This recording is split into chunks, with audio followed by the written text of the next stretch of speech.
It begins on a cold January morning in Michigan, the kind of day where the sky feels heavy and gray, the kind of winter that makes you want to stay inside, wrapped in warmth. But on this morning, nothing would ever be the same again for the Sturmer family. A fire ripped through their home, a blaze that would not only consume a house, but ignite years of suspicion, betrayal, and heartbreak. By the time the flames died down, a man was dead, a family was torn apart, and a woman who once appeared to be a loving wife and mother would soon find herself at the center of one of the most controversial murder cases the state had ever seen. This is the story of Linda and Todd Sturmer, a case where love, lies, and tragedy collided in the most shocking way. Todd Sturmer was not a man who went unnoticed. Tall, friendly, hard-working, he carried himself with the air of someone who had lived a full life but still had so much ahead of him. He had grown up in Michigan, the kind of guy who loved the outdoors, who enjoyed hunting, who believed in hard work and in providing for his family. To those who knew him, Todd was dependable, maybe not flashy, but steady, a man you could count on. And for a long time, it seemed he and his wife, Linda, had built the kind of life many people admired. They had children, a home, a marriage that to the outside world looked stable, even enviable. But behind closed doors, the truth was much more complicated. Linda was described in many ways depending on who you asked. To some, she was vibrant, social, someone who liked to be in control. To others, she could be manipulative, moody, and hard to please. She had dreams that sometimes outpaced reality, and she carried frustrations about her marriage and her husband's choices. Money had become a constant source of tension. Bills piled up, debts grew, and their once solid relationship began to show cracks. Friends and family noticed the fights, the distance, the unhappiness that had begun to take root. And then came the rumors. Whispers that Linda had been unfaithful, that she had thought about life without Todd, that she may have even talked about ways to be rid of him. At first, it was hard for those around her to imagine. But soon, those whispers would become the foundation of a murder investigation. On the morning of January 7th, 2007, Linda claimed she had gone about an ordinary routine. She said she was in the basement doing laundry when she heard Todd call out. His voice, she told investigators, was filled with panic, shouting her name. She said when she rushed upstairs, she was met by flames, smoke pouring through the house, the air thick and suffocating. She described how she barely made it out alive, barefoot, without her phone, without anything but the clothes on her back. According to Linda, the fire was sudden, overwhelming, and left her with no time to save her husband. But what she would tell police, and what investigators would later discover, were two very different versions of events. Todd did not die inside the house. In fact, he managed to escape the blaze. Neighbors later recounted seeing him outside, burned, staggering, desperate for help. But what they also saw raised immediate questions.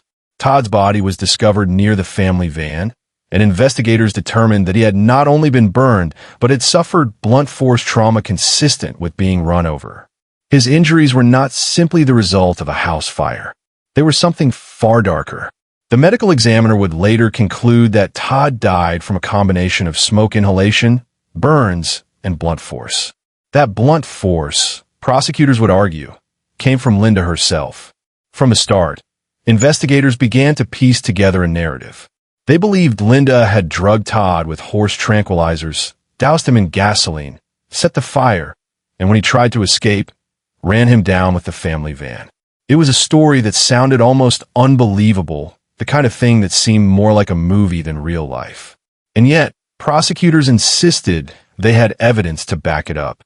A gas can was found at the scene, Todd's clothing tested positive for gasoline, and multiple witnesses came forward to say Linda had talked openly about wanting Todd gone.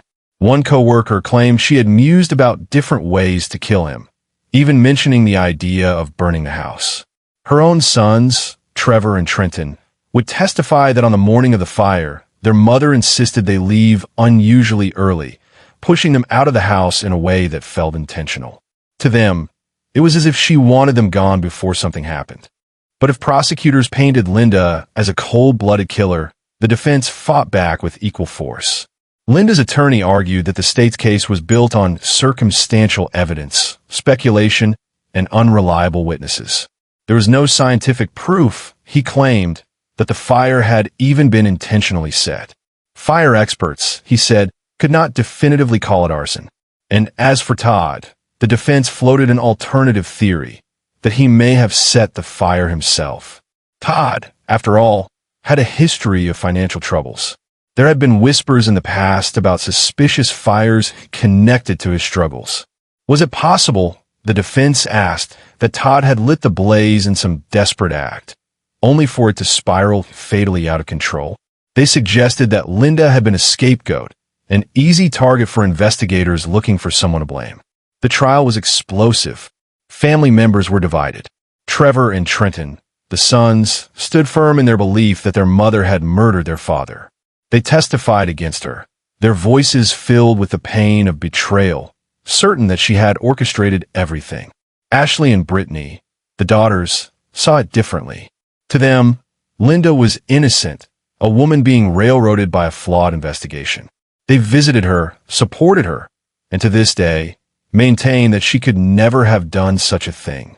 The courtroom became a battleground, not just for facts, but for loyalty, love, and truth.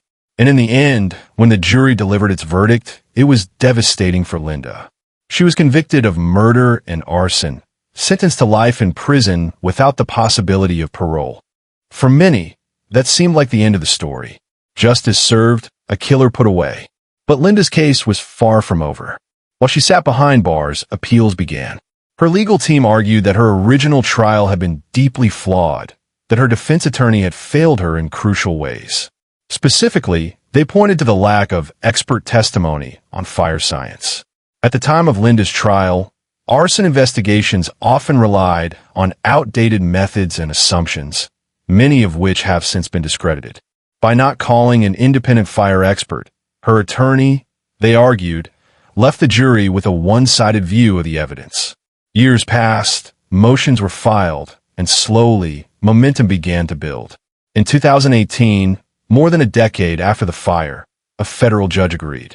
Linda's conviction was overturned.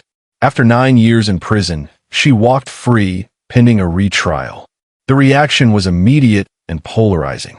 To her daughters and supporters, this was vindication, proof that Linda had been wrongfully convicted, that the system had failed her. To her sons and to Todd's family, it was a nightmare, reopening wounds they believed had already healed. The community was once again divided, debating whether Linda was a cold-blooded murderer or the victim of a broken justice system.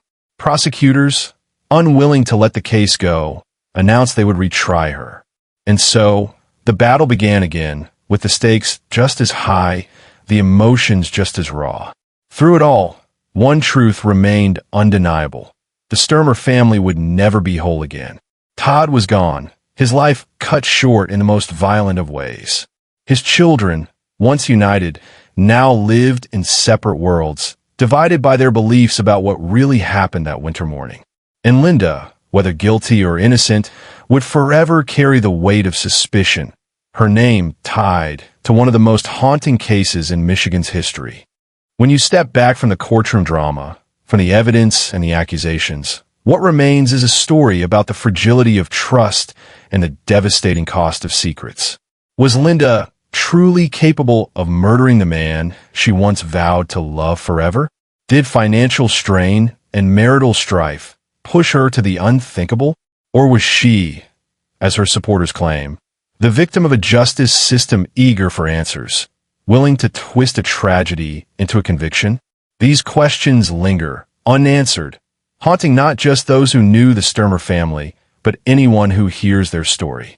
As the years continue, appeals, retrials, and motions may shape the legal outcome, but they cannot undo the loss. They cannot bring back Todd. They cannot erase the trauma of children forced to testify against their own mother, and they cannot silence the voices that still argue passionately on both sides. The Sturmer case is more than a story of fire and death. It is a story of love turned toxic, of a family ripped apart, of the dangerous ways desperation and distrust can ignite into destruction. And as much as the courts may try to provide closure, some wounds never truly heal. So as we close this chapter, one thing remains certain. The flames that consumed the Sturmer home that January morning burned far beyond the walls of that house. They ignited questions, suspicions, and divisions that still smolder to this day. And for those who lived it, who loved Todd, who stood by Linda, or who turned against her, the fire never really went out. It lives on, not in ash and smoke, but in memory, in grief, and in the unshakable mystery of what really happened between a husband and a wife on a cold winter morning in Michigan.